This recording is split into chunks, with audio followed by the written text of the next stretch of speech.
Chapter 1. The Burden of Nineveh. The Book of the Vision of Nahum the Elkoshite. Jehovah is a jealous God, and avengeth. Jehovah avengeth, and is full of wrath. Jehovah taketh vengeance on his adversaries, and he reserveth wrath for his enemies. Jehovah is slow to anger, and great in power, and will by no means clear the guilty. Jehovah hath his way in the whirlwind, and in the storm, and the clouds are the dust of his feet. He rebuketh the sea, and maketh it dry, and drieth up all the rivers. Bashan languisheth, and Carmel, and the flower of Lebanon languisheth. The mountains quake at him, and the hills melt, and the earth is upheaved at his presence, yea, the world, and all that dwell therein. Who can stand before his indignation, and who can abide in the fierceness of his anger? His wrath is poured out like fire, and the rocks are broken asunder by him. Jehovah is good, a stronghold in the day of trouble, and he knoweth them that take refuge in him. But with an overrunning flood he will make a full end of her place, and will pursue his enemies into darkness. What do ye devise against Jehovah? He will make a full end. Affliction shall not rise up the second time. For entangled like thorns, and drunken as with their drink, they are consumed utterly as dry stubble. There is one gone forth out of thee that deviseth evil against Jehovah, that counselleth wickedness. Thus saith Jehovah, though they be in full strength, and likewise many, even so shall they be cut down, and he shall pass away. Though I have afflicted thee, I will afflict thee no more. And now will I break his yoke from off thee, and will burst thy bonds in sunder. And Jehovah hath given commandment concerning thee, that no more of thy name be sown. Out of the house of thy gods will I cut off the graven image and the molten image. I will make thy grave, for thou art vile.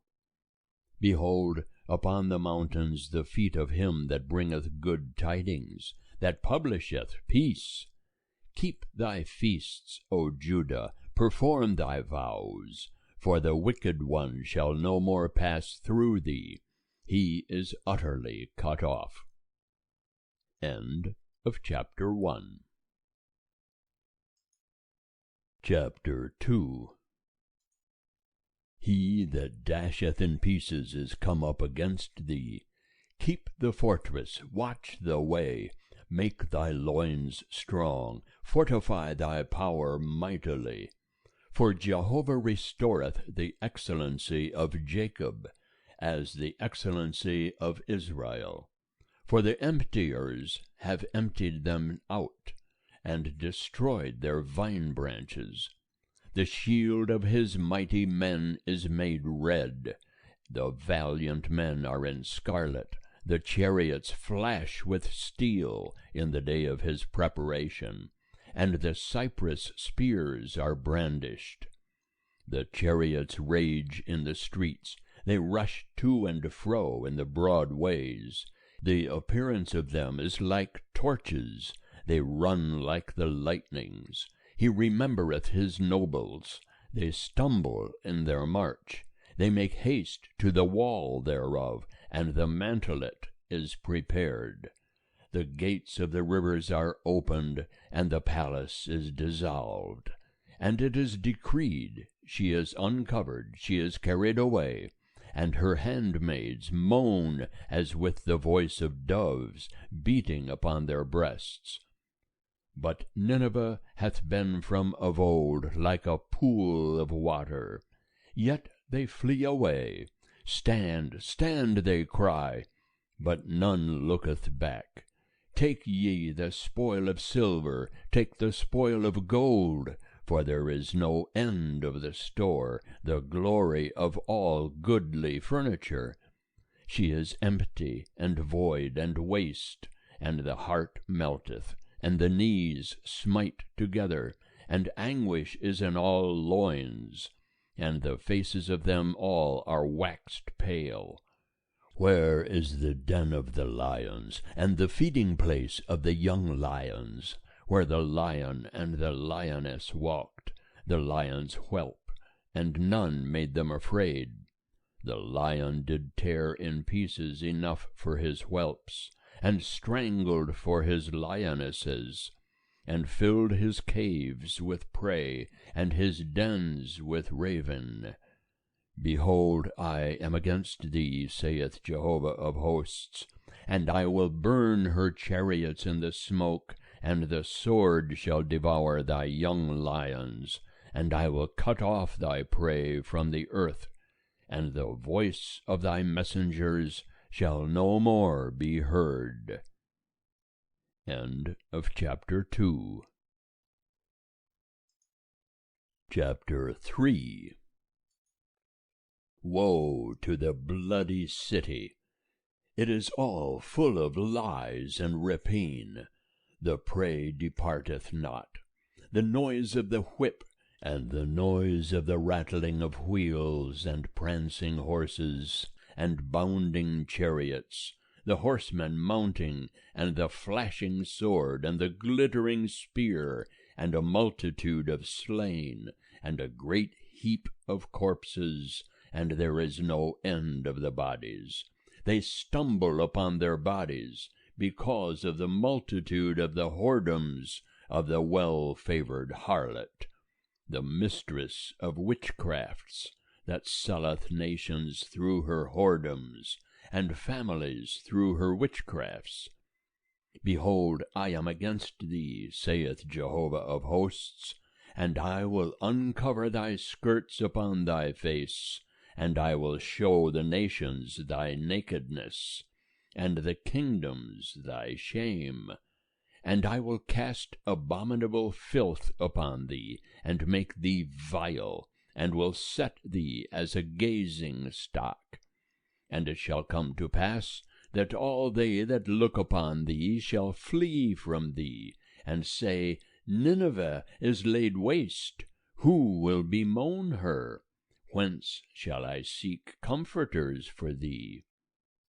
Art thou better than Nahum, that was situate among the rivers, that had the waters round about her, whose rampart was the sea, and her wall was of the sea? Ethiopia and Egypt were her strength, and it was infinite. Put and Lubim were thy helpers. Yet was she carried away, she went into captivity. Her young children also were dashed in pieces at the head of all the streets, and they cast lots for her honorable men, and all her great men were bound in chains. Thou also shalt be drunken, thou shalt be hid, thou also shalt seek a stronghold because of the enemy. All thy fortresses shall be like fig trees with the first ripe figs. If they be shaken, they fall into the mouth of the eater. Behold, thy people in the midst of thee are women. The gates of thy land are set wide open unto thine enemies. The fire hath devoured thy bars.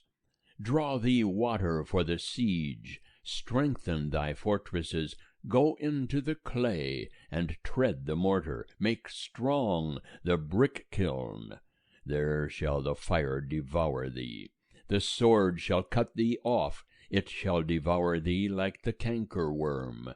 Make thyself many as the cankerworm, make thyself many as the locust. Thou hast multiplied thy merchants above the stars of heaven. The cankerworm ravageth, and fleeth away. Thy princes are as the locusts, and thy marshals as the swarms of grasshoppers, which encamp in the hedges in the cold day, but when the sun ariseth, they flee away, and their place is not known where they are. Thy shepherds slumber, O king of Assyria. Thy nobles are at rest. Thy people are scattered upon the mountains, and there is none to gather them. There is no assuaging of thy hurt. Thy wound is grievous. All that hear the report of thee clap their hands over thee. For upon whom hath not thy wickedness passed continually? End of chapter 3.